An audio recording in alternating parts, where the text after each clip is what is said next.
Hello everyone, welcome to Anagani Commerce Coaching. I am Kameshwari Anagani. I have 20 years experience in teaching commerce subjects. Now, we are going to discuss about consignment chapter in Telugu, right? Okay.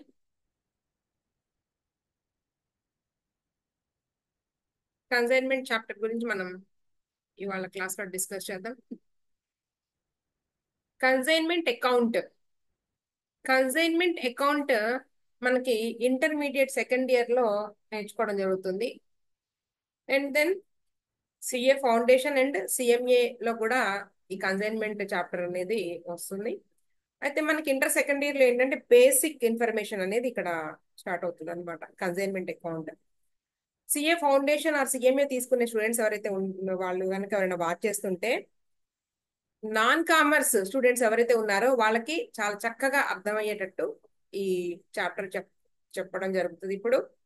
So మనం start చేద్దాం chapter ని. Consignment account కదా, ఈ consignment account అనే ఈ chapter ని మనము ఈ 10 టాపిక్స్ గా డివైడ్ చేద్దాం. 10 topics. What is meant for consignment first topic, అంటే కన్సైన్మెంట్ బిజినెస్ అంటే ఏంటి. Next parties involved in consignment business లో ఉన్న పార్టీలు ఎన్ని, ఏంటవి. ఇంపార్టెంట్ డాక్యుమెంట్స్, ఓకేనా, important documents related to consignment business కి సంబంధించి ఇంపార్టెంట్ డాక్యుమెంట్స్ ఎన్ని, ఏంటవి. Next difference between consignment and sale, ఈ కన్సైన్మెంట్ కి సేల్ కి డిఫరెన్సెస్. ఇది కన్సైన్మెంట్ కి సేల్ కి డిఫరెన్సెస్ తెలుసుకుంటే మనము ఫీచర్స్ కూడా మనం రాసుకోవచ్చు. ఇది తెలిస్తే కన్సైన్మెంట్ ఫీచర్స్ కూడా తెలుస్తాయి. కమిషన్ అనగానే మళ్ళీ టైప్స్ ఆఫ్ కమిషన్ కూడా మనం చూస్తాం. Types of commission.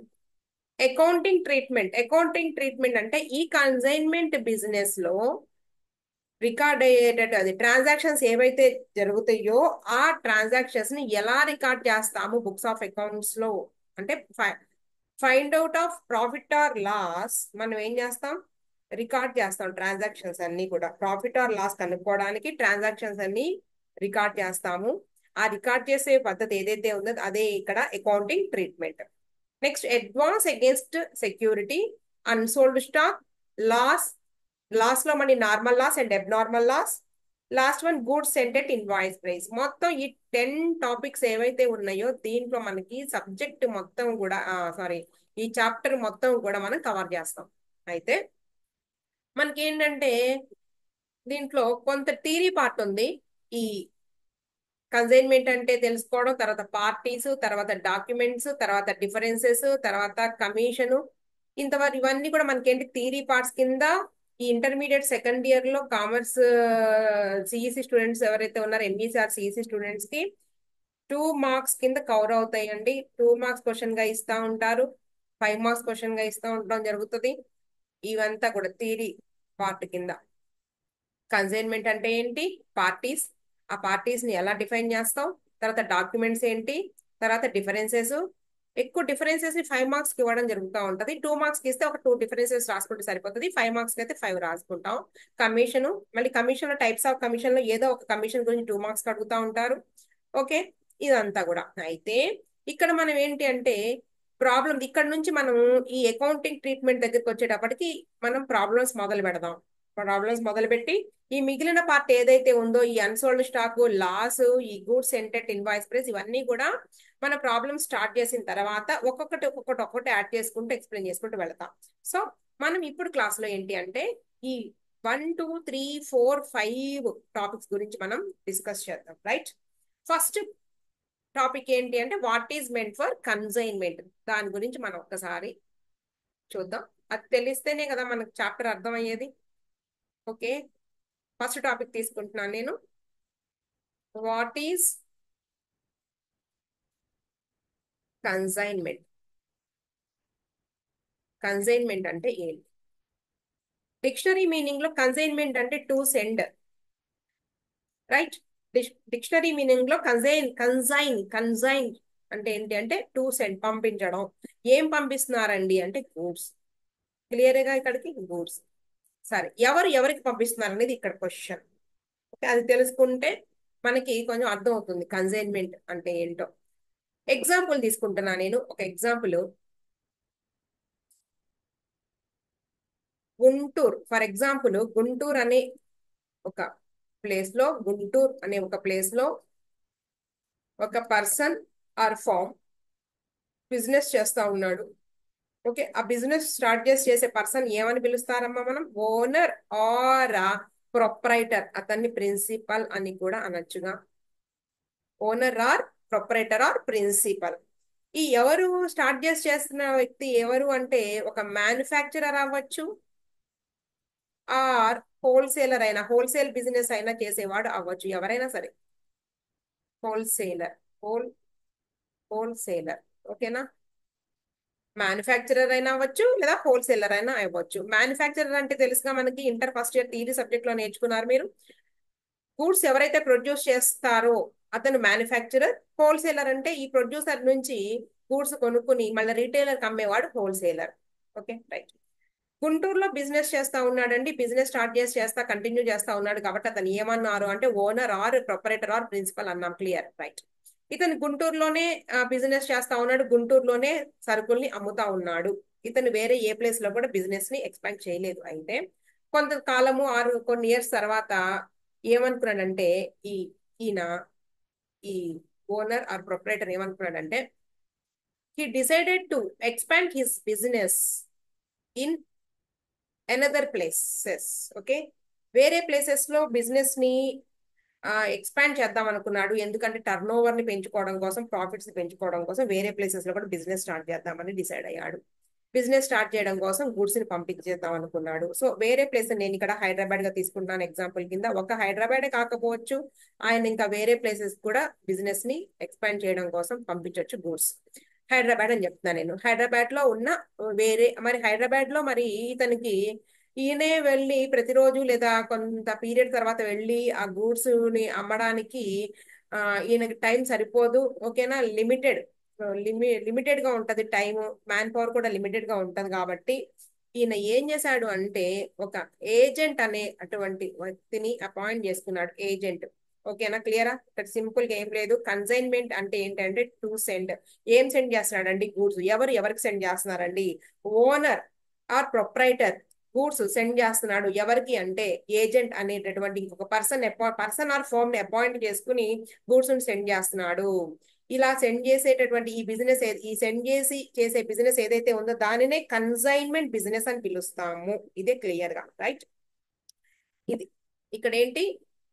Owner are principal అన్నాం కదండి. ఈ టర్మ్ గుర్తుపెట్టుకోండి. ప్రిన్సిపల్, ఏజెంట్ వే వాడుతూ ఉంటాం. Principal are agent. ప్రొప్రైటర్ ని ఏమంటున్నాం ఇక్కడ? ప్రిన్సిపల్. ఇక్కడ ఎవరైతే గూడ్స్ అతని తరపున అమ్ముతారో అతను ఏజెంట్. క్లియర్? ఈ ఏజెంట్ కి వచ్చేది ఏంటి అంటే కమిషన్. ఇక్కడే చెప్పేస్తున్నా అంత. ఏజెంట్ ఏం తీసుకుంటాడంటే కన్సిడరేషన్ గా కమిషన్ తీసుకుంటాడు. Okay, agent receives commission. Okay, right. ఈ ప్రిన్సిపల్ కి ఏమొస్తుందంటే బిజినెస్ చేసినందుకు తెలుసుగా మనకి. బిజినెస్ ఎందుకు చేస్తారు? Main objective of the business is earning the profit earns చేయడానికి. ప్రిన్సిపల్ కి ఏమొస్తుందండి? బిజినెస్ చేస్తే ప్రాఫిట్ వస్తుంది. ప్రాఫిట్ కోసం ప్రిన్సిపల్ పనిచేస్తాడు. ఈ ఏజెంట్ ప్రిన్సిపల్ కింద పనిచేస్తున్నాడండి ఒక ఏజెంట్ గా. అతనికి వచ్చేటటువంటి కన్సిడరేషన్, ప్రతిఫలం ఏదైతే ఉందో దానిని కమిషన్ అంటాము. క్లియర్? ఇక్కడ చాలా టర్మినాలజీ ఇక్కడ కవర్ అయిపోయింది మనకి. ఏంటి? ఈ కన్సైన్మెంట్ బిజినెస్ లో ఈ గూడ్స్ ఏవైతే ఉన్నాయో వీటిని ఒక వ్యక్తి లేదా ఒక ఫార్మ్ ఇంకో ఫార్మ్ కి లేదా ఇంకో వ్యక్తికి పంపించి ఈ గూడ్స్ అమ్మమని ఒక వ్యక్తిని నియమించి ఆ పనిని అసైన్ చేస్తుంది కాబట్టి ఆ వ్యక్తిని ఏజెంట్ అంటారు. ఈ పంపించేటటువంటి గూడ్స్ ఎవరైతే పంపిస్తున్నారో అతనిని ప్రిన్సిపల్ అంటున్నాము. క్లియర్? ఈ పంపించేటటువంటి గూడ్స్ ని ఏమంటున్నారు అంటే గూడ్స్, కన్సైన్మెంట్ గూడ్స్ అందామండి. Consignment consignment goods. ఇప్పుడు మనం ఎన్ని పదాలు నేర్చుకున్నాం, ఎన్ని వర్డ్స్ నేర్చుకున్నాం మనం చూడండి. గూడ్స్ ఏమనాలి? Consignment goods. ఇక్కడ ఉంది ఎవరండి? ప్రిన్సిపల్. నెక్స్ట్ ఎవరు? ఏజెంట్. ఏజెంట్ కి ఏమొస్తుందంటే agent receives commission as a consideration. అతని యొక్క ప్రతిఫలంగా ఏమొస్తుంది అంటే కమిషన్ వస్తుంది. మరి ఈయనకి ఏంటి అండి అంటే ఓనర్ కి ఇప్పుడు ఎవరైతే బిజినెస్ స్టార్ట్ చేశారో అతను ఏ పర్పస్ మీద చేస్తాడంటే ప్రాఫిట్ ఎర్న్ చేయడానికి బిజినెస్ స్టార్ట్ చేసి రన్ చేస్తున్నాడు. ఇది క్లియర్ గా మనకి. Okay, right. ఇప్పుడు నెక్స్ట్ ఇంకొక టాపిక్ లోకి వెళ్తున్నాం. దీంట్లో నుంచే తీసుకెళ్ళొచ్చు ఇంకో టాపిక్ కూడా. ఏంటి ఇక్కడ ఇంకో టాపిక్, మనకి ఫస్ట్ టాపిక్ కంప్లీట్ అయిపోయింది. నెక్స్ట్ టాపిక్ ఏంటి, parties involved in consignment business. Consignment business లో ఎన్ని పార్టీలు ఇన్వాల్వ్ అయి ఉన్నాయి అనే దాన్ని మనం ఫస్ట్ ఏదైతే నేర్చుకున్నామో దాంట్లో నుంచే తీసుకోవచ్చు. ఓకే, ఇక్కడ మనం వాట్ ఈస్ కన్సైన్మెంట్ అన్నప్పుడు జస్ట్ ఎగ్జాంపుల్ గా మనం ఇలా ఎక్స్ప్లెయిన్ చేశాను. అసలు దీనికి ఒక డెఫినేషన్ కూడా ఇద్దాం. మనం కన్సైన్మెంట్ కి ఒక డెఫినేషన్ కూడా ఇద్దాం. ఇక్కడ రాస్తున్నా చూడండి, ఇక్కడ రాస్తున్నాను. ప్రతిదాన్ని మనం ఏం చేద్దాము, టాపిక్స్ గా 10 టాపిక్స్ ఇక్కడ డివైడ్ చేశాను. ప్రతి దాని గురించి ఎగ్జాంపుల్ గా ఈ ప్లేస్ లో తీసుకుందాము. నెక్స్ట్ దాన్ని క్లియర్ గా మనం ఇక్కడ రాద్దాం, క్లారిటీగా ఇక్కడ రాసుకుందాం ఒక్కొక్క దాని గురించి. ఫస్ట్ ఏంటి, వాట్ ఈస్ కన్సైన్మెంట్ కదండి. కన్సైన్మెంట్ గురించి ఇక్కడ మీకు నేను రాస్తున్నా. కన్సైన్మెంట్ అంటే ఏంటి అనే దాన్ని 2 మార్క్స్ క్వశ్చన్ కింద కవర్ అవుతుంది కాబట్టి తెలుసుకోండి.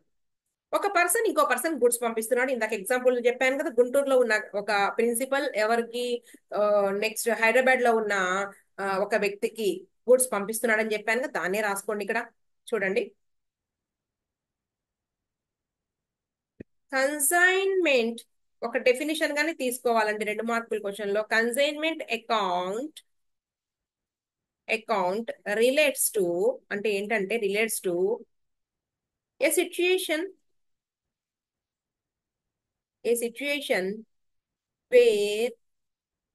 where a person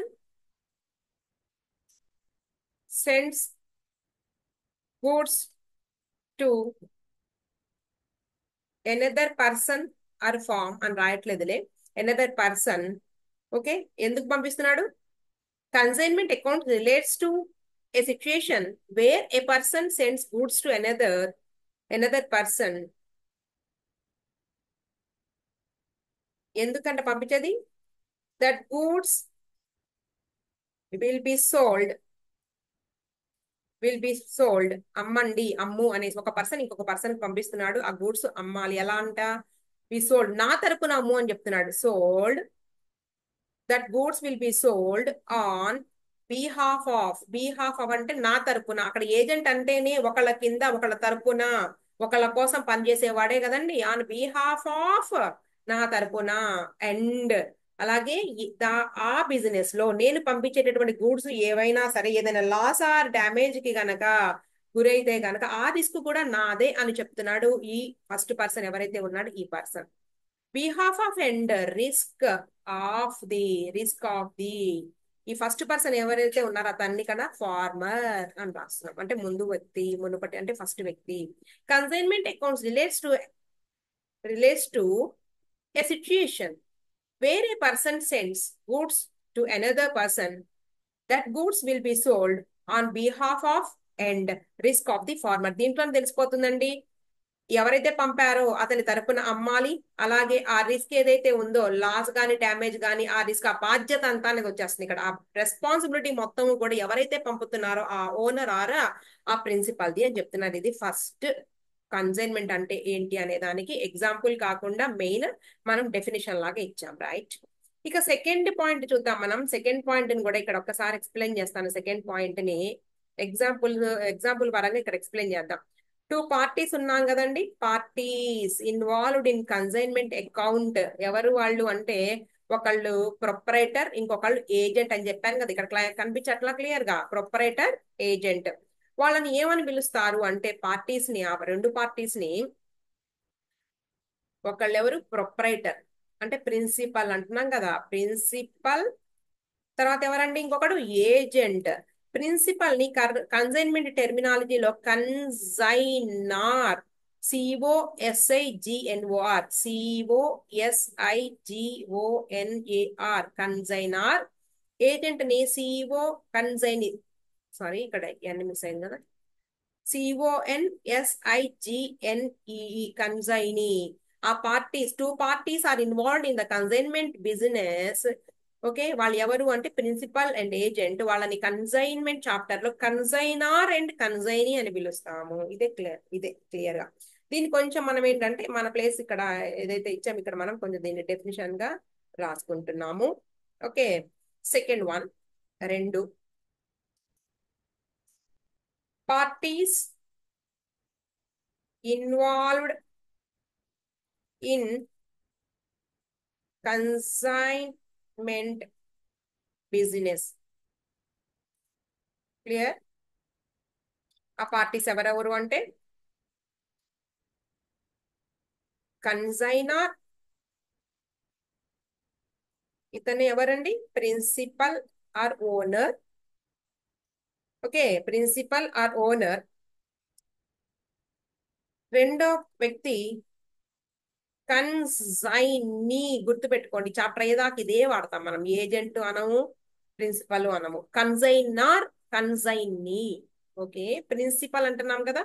ఒక్కసారి దీన్ని కూడా మనం డెఫినేషన్ కింద, మనకి డెఫినేషన్ అదే 2 మార్క్స్ కింద ఈ రెండింటిని parties involved in consignment business అని అడుగుతారు. దాని గురించి రాద్దాం.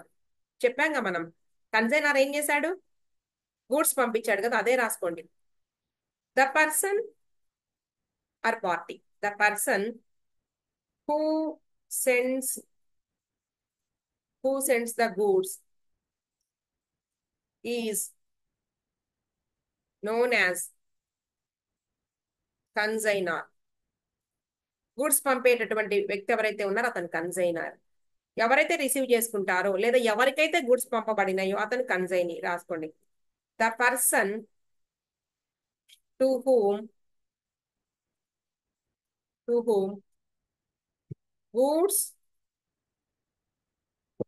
గూడ్స్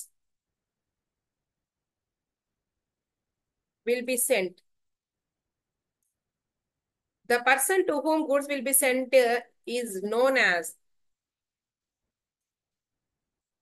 ఏ వ్యక్తికైతే గుడ్స్ పంపుతామో అతన్ని ఏమని పిలుస్తారు అంటే కన్సైనీ. గుర్తుపెట్టుకోండి, కన్సైనర్, కన్సైనీ. ఇవి ఇవి ఏంటంటే పార్టీస్. ఓకే, ఇంతవరకు అయిపోయింది కదండి. సరే, ఇలా గూడ్స్ పంపించేటప్పుడు ఇక నేను ఏజెంట్ ప్రిన్సిపల్ అనను, కన్సైనర్ కన్సైనీ అంటాను. ఇలా గూడ్స్ పంపించేటప్పుడు ఈ కన్సైనీకి గూడ్స్ తో పాటు డాక్యుమెంట్ పంపిస్తాడట. ఆ డాక్యుమెంట్ ఏంటి అంటే చూద్దాం. ఇప్పుడు ఇంపార్టెంట్ డాక్యుమెంట్స్ అన్నాను కదా నేను ఇక్కడ, అవి ఏంటో చూద్దాం. ఓకే, రైట్, ఇక్కడికి వచ్చేద్దాం. Third topic. ఏంటి? Important documents.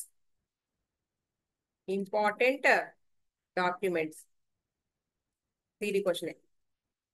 Okay, right. Important documents రెండు ఉన్నాయి. ఒకటి ప్రొఫార్మా ఇన్వాయిస్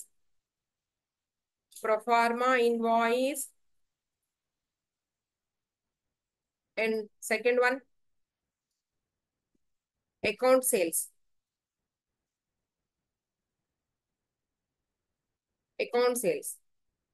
ఓకేమా? ప్రొఫార్మా ఇన్వాయిస్ అంటే ఏంటి? ఎవరికి పంపుతారు ఇక్కడ?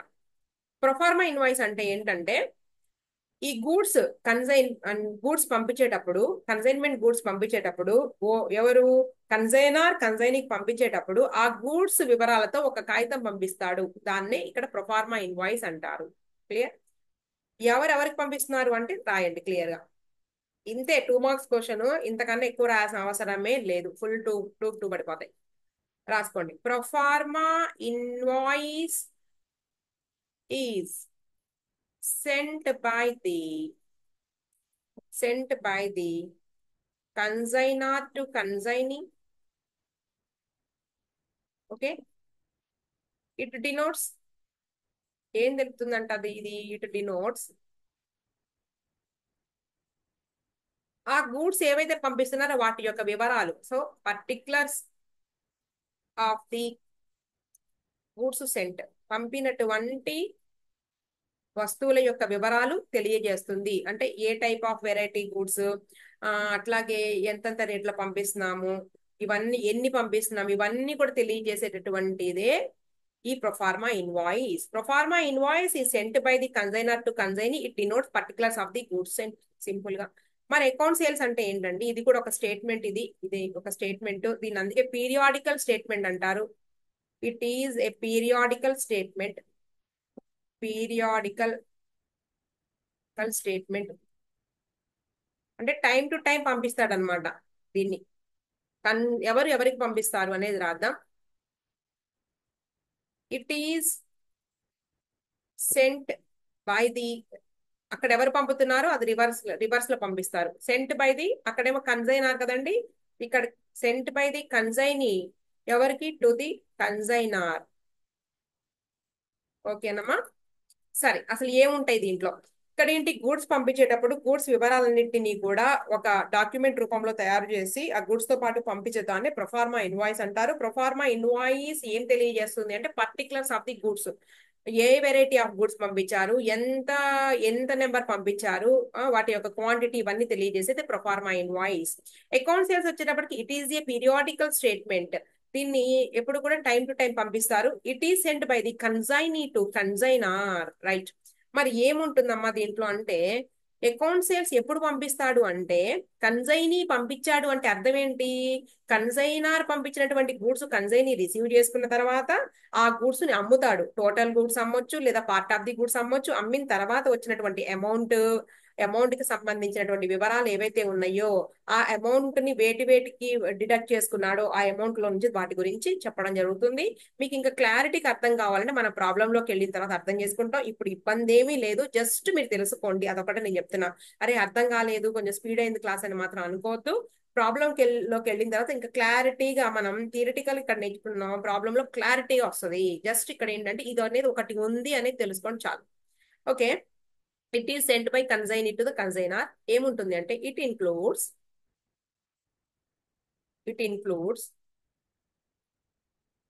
ఏమి ఇంక్లూడ్ చేసి ఉంటారు అంటే దీంట్లో ఇక్కడ అర్థం కింద వేసి, లేదంటే ఇట్ డినోట్స్, ఏదైనా సరే.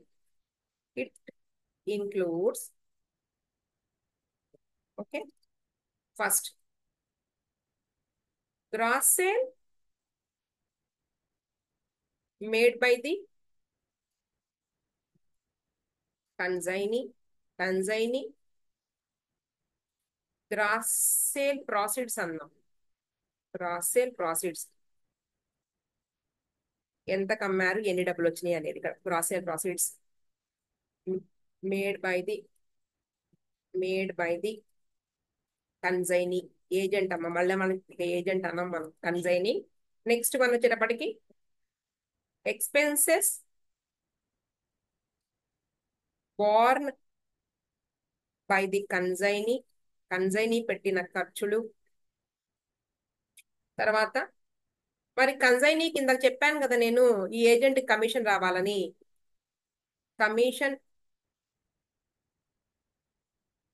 డ్యూ, రావాల్సిన కమిషను. తర్వాత ఇవన్నీ పోయి గ్రాస్ సేల్ ప్రాసెస్ లో నుంచి ఈ రెండు కూడా మినహాయించుకున్న తర్వాత అమౌంట్ ఎవరికి పే చేయాలి అంటే, ఈ కమిషన్ కూడా తీసుకున్న తర్వాత గ్రాస్ సేల్ ప్రాసెస్ ఎవరి దగ్గర ఉన్నాయి అంటే కన్సైనీ దగ్గర ఉన్నాయి కాబట్టి, సో మిగిలిన అమౌంట్ ఏమైతే ఉందో దాన్ని ఏమంటామంటే నెట్ అమౌంట్ పేయబుల్, చెల్లించాల్సినటువంటి నెట్ అమౌంట్ అనమాట. Net amountable payable to consignor కి పే చేయాల్సినటువంటి నెట్ అమౌంట్ ఇంతవరకు ఉంటుందండి అకౌంట్ సేల్స్ లో. అకౌంట్ సేల్స్ అనేది కూడా మోస్ట్ ఇంపార్టెంట్ 2 మార్క్స్ క్వశ్చన్. ఇంతవరకు రాస్తే చాలు, 2 మార్కులు పడుతుంది, no doubt about it. Right, అయిపోయింది ఇంపార్టెంట్ డాక్యుమెంట్స్ కూడా. అంటే ఇప్పటికి ఎన్ని పాయింట్స్ మనం కవర్ చేసాము ఒకసారి చూద్దాం. మనం ఎన్ని టాపిక్స్ కవర్ చేసామంటే, first the what is consignment అయిపోయింది, పార్టీస్ అయిపోయింది, ఇంపార్టెంట్ డాక్యుమెంట్స్ అయిపోయింది. ఇప్పుడు differences between consignment and sale, differences చూద్దామండి. ఓకే, మనకి ఎక్కువ టైం టేకింగ్ అవ్వకూడదు అనేసి నేను డిఫరెన్సెస్ ఆల్రెడీ రాసి పెట్టాను, అక్కడ నుంచి తీసుకుందాం మనం డిఫరెన్సెస్. రైట్, ఓకే, ఇక్కడ చూడండి డిఫరెన్సెస్. సరే, ఇప్పుడు ఏంటి మళ్ళీ సేల్ తీసుకొచ్చారు మేడం గారు అనుకోమాకండి. ఇక్కడ ఏంటి అంటే, ఈ కన్సైన్మెంట్ బిజినెస్ అనేది ఏంటి అంటే, బిజినెస్ అనేది ఇది ఒక స్పెషల్ ట్రాన్సాక్షన్ కిందకు వస్తుంది. స్పెషల్ ట్రాన్సాక్షన్ అంటారు దీన్ని, కన్సైన్మెంట్ బిజినెస్ ని. ఇక్కడ కూడా సెల్లింగ్ అండ్ బయింగ్ జరుగుద్దండి, కానీ ఆర్డినరీ సేల్ లాగా కాదు. దీన్ని ఏమంటారు? ఆర్డినరీ సేల్ ని జనరల్ గా జరిగేదాన్ని ఏమంటారంటే, మనకి సేల్ ట్రాన్సాక్షన్స్ జరుగుతాయి కదా జనరల్ గా. ఆర్డినరీ కోర్స్ ఆఫ్ బిజినెస్ లో ఆర్డినరీ సేల్ జరుగుతూ ఉంటది. ఇక్కడ ఏంటంటే డైరెక్ట్ గా సెల్లర్ అండ్ బయ్యర్ ఉంటారు మనకి. సెల్లర్ అండ్ బయ్యర్ సేల్ చేస్తారు ప్రాఫిట్ కోసం, రైట్? సరే, ఇక్కడ ఏంటి డిఫరెన్స్? ఈ రెండు డిఫరెన్సెస్ మనం తెలుసుకుంటే అసలు కన్సైన్మెంట్ బిజినెస్ అంటే ఏంటి అనేది మనకి క్లియర్ గా అర్థమవుతుంది. ఓనర్షిప్ అంటున్నారు ఇక్కడ, ఓనర్షిప్. ఓకే, మనం ఇందాక నుంచి చెప్తున్నాం కన్సైన్మెంట్ బిజినెస్ లో ప్రొప్రైటర్ ఆర్ ప్రిన్సిపల్ ఎవరైతే ఉన్నారో, ప్రిన్సిపల్ గూడ్స్ ని సెండ్ చేస్తాడు ఎవరికి అంటే ఏజెంట్ కి అని చెప్పారు. మన ప్రిన్సిపల్ ఏజెంట్ కి గూడ్స్ సెండ్ చేసినప్పుడు మిమ్మల్ని ఒక క్వశ్చన్ వేస్తున్నాను. ఈ ownership of the goods, goods యొక్క యాజమాన్యపు హక్కు అనేది ట్రాన్స్ఫర్ అవుతుందా అవ్వదా? చెప్పండి. ట్రాన్స్ఫర్ అవ్వదు. ఎందుకు అంటే ఇతను ఏజెంట్ కాబట్టి. ఏజెంట్ కి వచ్చేది ఏంటి అంటే ఓన్లీ కమిషనే కాబట్టి ప్రాఫిట్ మొత్తం కూడా ఎవరికి వస్తుంది, ఎవరికి చెందుతుంది అంటే ప్రిన్సిపల్ కి. కాబట్టి ఇక్కడ మనం ఏం చెప్తాం అంటే క్లియర్ గా కూడా ఇది ఫీచర్ గా కూడా చెప్పుకోవచ్చు. ఈ డిఫరెన్సెస్ చూస్తే ఫీచర్స్ కూడా వచ్చేసినట్టే మీకు. Ownership of the goods remains with the consignor, only possession is transferred. Possession అంటే స్వాధీనపు హక్కు. ఆ గూడ్స్ ని అమ్మేదాకా అతను పొసెస్ చేసుకుని ఉంటాడు కన్సైనీ. ఓనర్షిప్ అనేది ట్రాన్స్ఫర్ అవ్వదు. ఎందుకంటే ఇక్కడ కన్సైనర్ కన్సైనీ అంటే ఎవరు అంటే ఒక ప్రిన్సిపల్ ఏజెంట్ రిలేషన్ కాబట్టి ఇక్కడ ఓనర్షిప్ అనేది ట్రాన్స్ఫర్ అవ్వదు. ఆ ఓనర్షిప్ అనేది కూడా ఎవరి దగ్గర ఉంటుంది అంటే కన్సైనర్ దగ్గరే ఉంటది. ఇది ఫీచర్ కింద కూడా రాసుకోవచ్చు 5 మార్కులు ఇస్తే. నెక్స్ట్ సేల్ ఏమవుతుందండి? ఒకసారి సేల్ చేసేసిన తర్వాత ownership of the goods transferred to the buyer from the seller. Buyer నుంచి సెల్లర్ కి ట్రాన్స్ఫర్ అయిపోతుంది. Next parties. Parties in consignment known as consignor and consignee. చెప్తున్నాను కదా ఇందాక నుంచి, ప్రొపరేటర్ నే ప్రిన్సిపల్ నే కన్సైనర్ అని, తర్వాత ఏజెంట్ ని కన్సైనీ అంటారు కదా, అవే పార్టీస్ ఆల్రెడీ మనం రాసుకున్నాం. ఇక్కడ ఏమంటాము అంటే parties involved in sale business is seller and buyer, తెలుసు మనకి ఇది. Relationship between consignor and consignee is principal and agent, తెలుసు.